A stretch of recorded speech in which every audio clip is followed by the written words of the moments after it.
भगवद गीता अध्याय 2 सांख्य योग।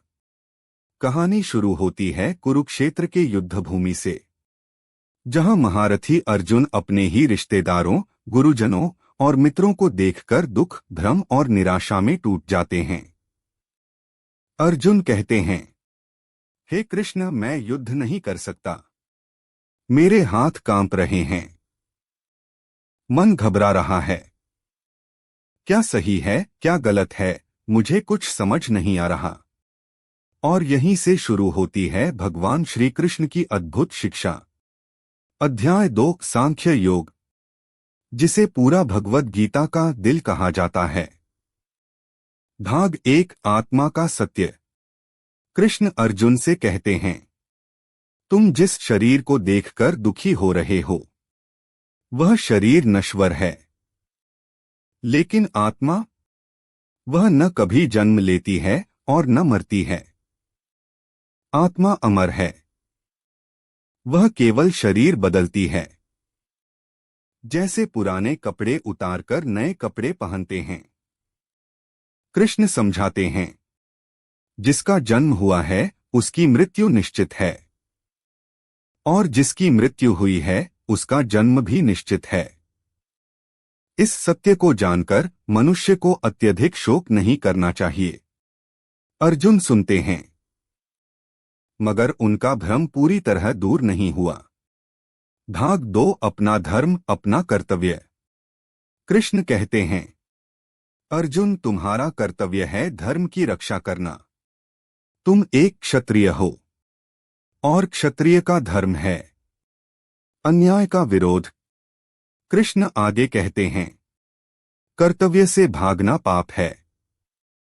कर्तव्य करते हुए भी मन शांत रखो। जीत मिले या हार, सुख मिले या दुख, ये सब तो आते जाते रहते हैं। यही कृष्ण जीवन का बड़ा सिद्धांत बताते हैं। समत्व योग उच्यते। जिसके मन में हर स्थिति में संतुलन हो, वही सच्चा योगी है। भाग 3 कर्मयोग का रहस्य।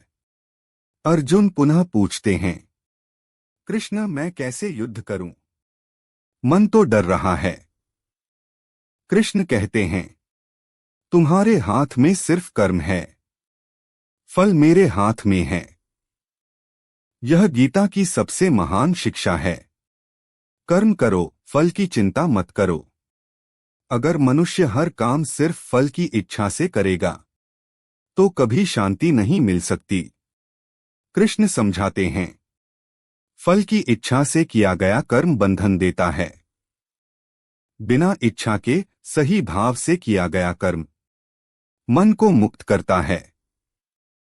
उदाहरण देते हैं, किसान बीज बोता है, लेकिन बारिश उसके हाथ में नहीं।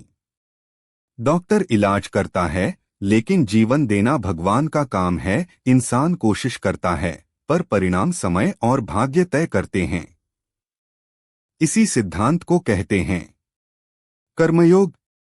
भाग 4 ज्ञान और बुद्धि का सामंजस्य। कृष्ण अर्जुन को बताते हैं, दुनिया में 2 रास्ते हैं। एक ज्ञान योग, आत्मा और सत्य को समझने का मार्ग। 2 कर्मयोग, अपने कर्मों को सही भावना से करना।